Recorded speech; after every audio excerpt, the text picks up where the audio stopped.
My name is Danny Forster, and I'm standing at the deepest point on planet Earth. And this is Build It Bigger.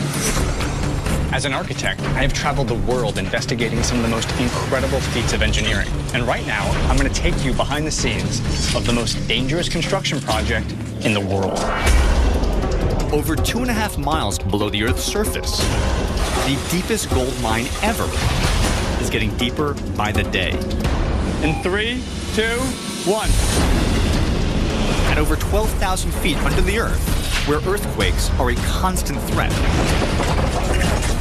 5,700 of the world's toughest workers face a job site with temperatures hotter than 150 degrees.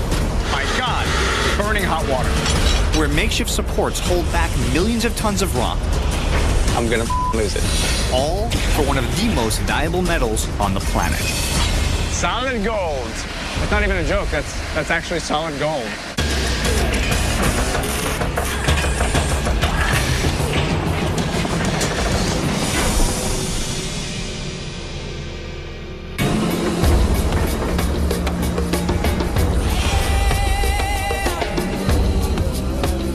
I'm in Johannesburg, South Africa. The locals call this place Ekweli, which means City of Gold. And quite literally, the soil under where I'm standing is the richest in the world. Located in the northeastern highlands of South Africa, Johannesburg sits above half the world's gold deposit.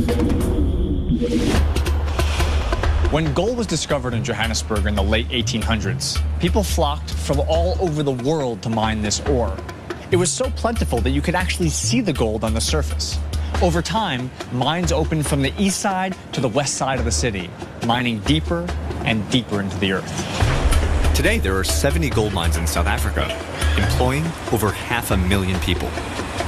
The problem is, after over a century of mining, this precious resource is beginning to run out. In the last 10 years, the country's gold production has dropped 45%, while the price of gold has skyrocketed.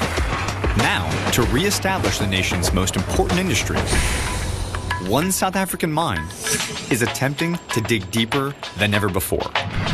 An hour outside of Johannesburg, the Mponeng mine is already the deepest mine on the planet, a subterranean gold factory 2.5 miles down. With more tunnels than the New York City subway and the world's longest elevators. However, most of the original gold deposit has already been mined, and the rest will be gone in just 8 years. So to keep the mine going, geologists have been drilling and testing in all directions, searching for more gold. They finally found it, a new deposit called a reef, located over 3 miles from the surface, holding over 140 tons of gold, worth over $6 billion.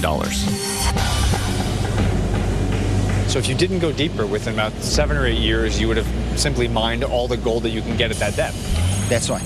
So this new project gives you the potential opportunity to extend the life of the mine by how many years? The life of mine with the current project, the life of mine will be extended to 2029. 2029? That's correct. So instead of 7 or 8 years, we're talking about 20 years. That's right, yes.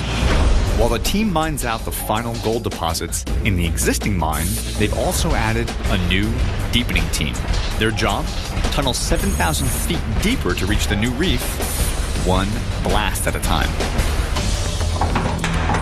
The commute to a job a third of the way into the Earth's crust takes an hour and a half.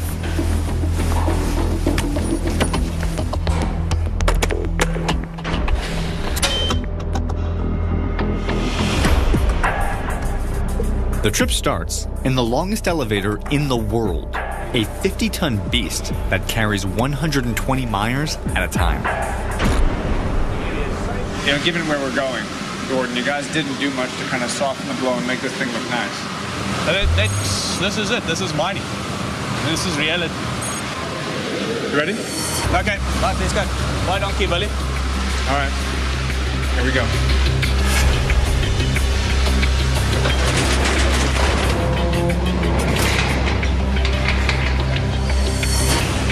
The elevator travels at 40 miles an hour. It pretty much feels like you're free falling down into the earth. Now with 1,000 feet to the surface, 2,000 feet.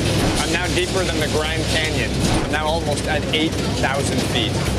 For every 100 feet we drop, the rock gets 1 degree hotter.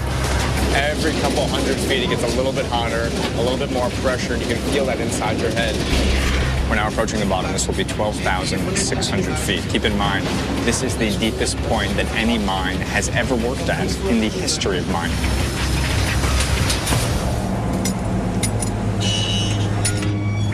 From the bottom of the elevator, it's another 1.5 miles to the face of the tunneling project.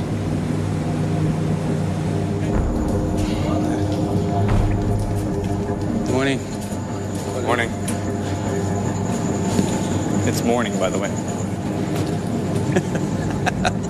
It's the blackest black that you have ever seen in your life is underground, because there's no other light source at all. I mean, we are so far from the sun right now. Well, 12,000 feet further than we were this morning.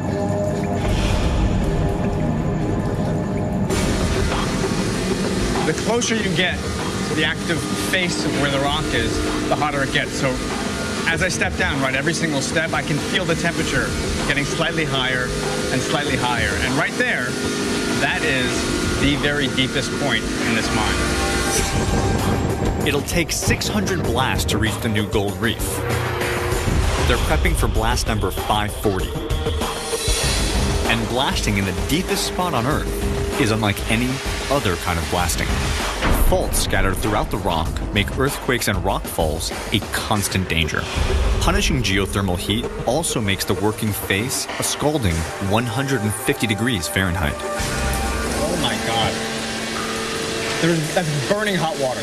The water that's being heated by this exposed quartzite is literally brought to the point of burning my hand just from the energy from the earth. Energy from the earth, and then, of course, the drilling. Okay, so Gordon, this exposed wall right here, this is the wall that we need to get out of our way. Yes? There's gold back there. Yes? So this wall has to continue to push deeper into the earth to enable us to go up and straight out to get that gold. Correct. The rock is riddled with faults, which means the energy from the blast needs to be carefully controlled or risk creating an earthquake. They use a diamond-shaped blasting pattern that concentrates the first pulse of energy into the center, opening up a cavity for a second and third round of smaller charges to safely break up the edges of the face. Okay, now why do that? Why not just have an even amount everywhere? Well, you want the most energy in the center, because this is the hardest place to break the rock in. As you move outside, you want less damage. If you damage the rock on the outside, you have to put more support in it. You want to keep the ground as stable and as fracture-free as possible on the outside. The dynamite is mixed and tested on site. Gordon, what are we doing right now? Right, we're going to test the explosives to see if it's mixed properly. There's 2 ways to do it. Yeah. With a scale or the miner's way. Put some on your finger, tongue out. Taste, battery taste, it's good. So if it feels like I'm licking a battery, I'm happy. That's it. Just lick it. Just spit him out and lick it. Put it on your tongue. Oh, God. Got a good bite to it. Oh, my God. That is awful.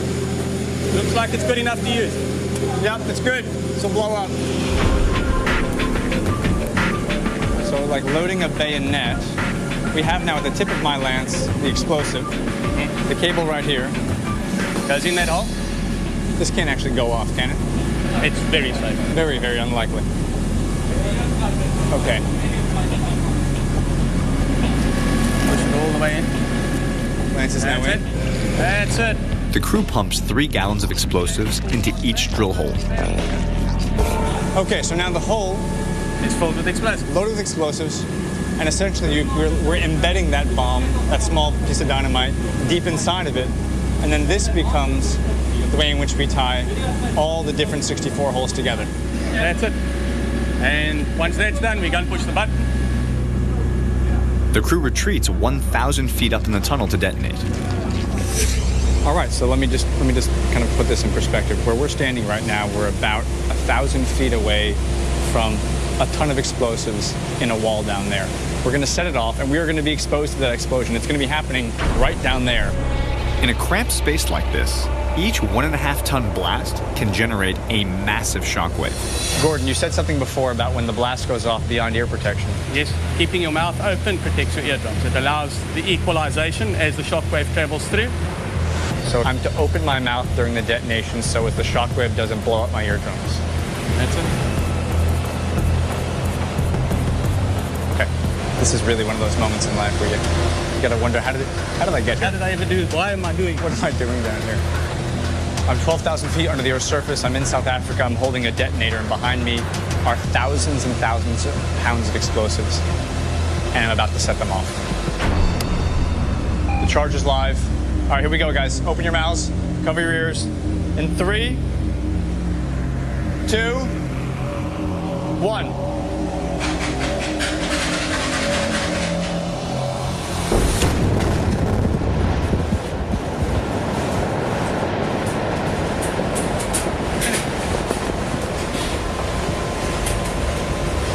That's it. We're alive. The blast is done. My eardrums are safe. Look at these smiling, happy miners. We did it. That blast fractured 100 tons of rock. So Gordon, that's exactly where the charges were set, right there, right? That's right where those bolts are, that last line of bolts. That's where the face was before we blasted it. So Gordon, how much did we advance the tunnel with this blast? 10.5 to 11 feet. Incredible rock that is 12,500 feet under the Earth's surface, rock that has never been seen by human eyes.